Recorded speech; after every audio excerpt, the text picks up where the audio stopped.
আমি সূরা মুলুক থেকে একটা আয়াত তিলাওয়াত করছি, সূরা আল ইমরান থেকে একটা আয়াত তিলাওয়াত করছি এবং কিছু কিছু আয়াত থেকে কিছু আলোচনা করব। তো আল্লাহ তাআলা যেন আমাকে এই আয়াত থেকে কিছু কিছু ভালো কথা বলার তৌফিক দান করেন। আমিন। প্রথমে শুরু করি সূরা মুলক দিয়ে। এই সূরার ফজিলত অনেক। সূরা মুলক হাদিস শরীফে আসছে যে সূরা মুলক যে রীতিমতো তেলাওয়াত করবে, বিশেষ করে মাগরিবের পর ঈশার পর যে সূরা তেলাওয়াত করবে, আল্লাহ সুবহানাহু ওয়া তাআলা এই সূরার বরকতে তার কবরের আযাব মাফ করে দিবেন। সুবহানাল্লাহ। এবং যখন কবরের জগতে যাবে, আলামে বারজাখে যাবে, এই সূরাটা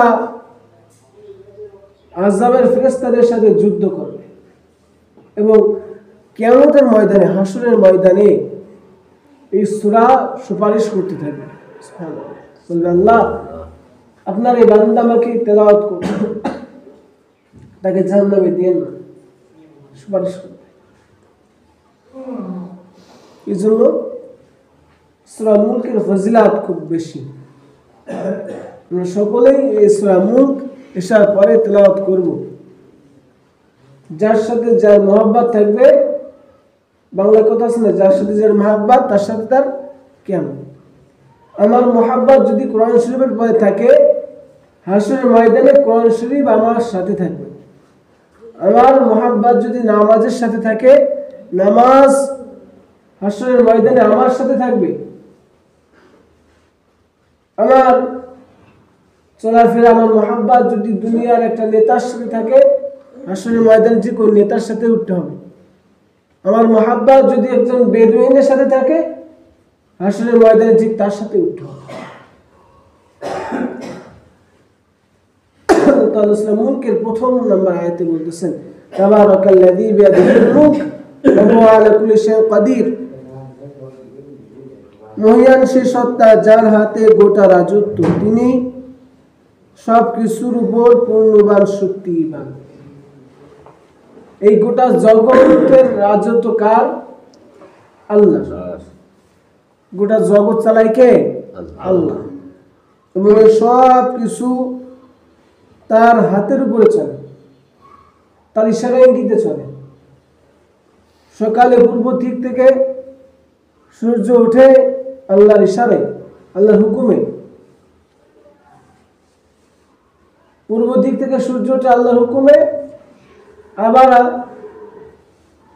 সূর্য অস্তের সময় সূর্য ডুবে পশ্চিম দিক দিয়ে, এটা আল্লাহর হুকুমে। বাতাস বলে, পৃথিবীতে যা কিছু আছে সবকিছু আল্লাহ তাআলার ইশারা আর ইঙ্গিতের মাধ্যমে চলে। এই জন্য সবকিছু, গোটা জগতের মালিক হচ্ছে আল্লাহ। আমি একটা ইউনিয়নের দায়িত্ব পেয়ে গেলাম আর ক্ষমতা, এমন ভাবে ক্ষমতা দেখায় যে এই গোটা ইউনিয়নে আমি নিজের হাতে বানাইছি, এরকম অহংকার করা যাবে না। যেহেতু এই গোটা জগৎ একমাত্র আল্লাহ। কারণ যত নেতায় আসুক না কেন, সামান্য একটু ঝাঁকি দিলে, ভূমিকম্প দিলেই নেতাও দৌড় শুরু করে দেয়, জনগণও দৌড় শুরু করে দেয়। তাহলে আপনি কিভাবে ক্ষমতা দেখাতে পারবেন? যে ক্ষমতা তার হওয়া দরকার, যে ভূমিকম্প দেয় এবং ভূমিকম্প শেষ করে দেয়, সে হচ্ছে মালিক। এই জন্য এই গোটা জগতের মালিক একমাত্র আল্লাহ তাআলা। আর যে এই কথা বিশ্বাস করবে না, সে বলবে যে হ্যাঁ এই রাজত্ব আমার, এই বাংলাদেশ আমার, ভারত আমার, আমেরিকা, রাশিয়া সবকিছু আমার, যে ক্ষমতা দেখাবে তাকে আল্লাহ তাআলা কি করবেন? সূরা আল ইমরানের ভিতরে বলতেছেন, কুলিল্লাহুম্মা মালিকাল মুলকি তুতিল মুলকা মান তাশা وتنزع الملك من تشاء وتعز من تشاء وتذل من تشاء بيدك الخير إنه على كل شيء قدير। তার এমন অবস্থা হবে, বলো হে আল্লাহ, সর্বোচ্চ সবকিছুর মালিক একমাত্র আল্লাহ তাআলা, তুমি যাকে চাও ক্ষমতা দান করো, আবার তুমি যাকে চাও ক্ষমতা থেকে নামাও।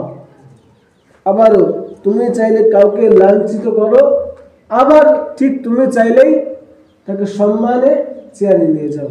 একমাত্র তুমি ক্ষমতাশীল। এখন এই আয়াতের দ্বারা কি বোঝাচ্ছে? যে ক্ষমতা পেয়ে গেলে ক্ষমতার অপব্যবহার করা যাবে না।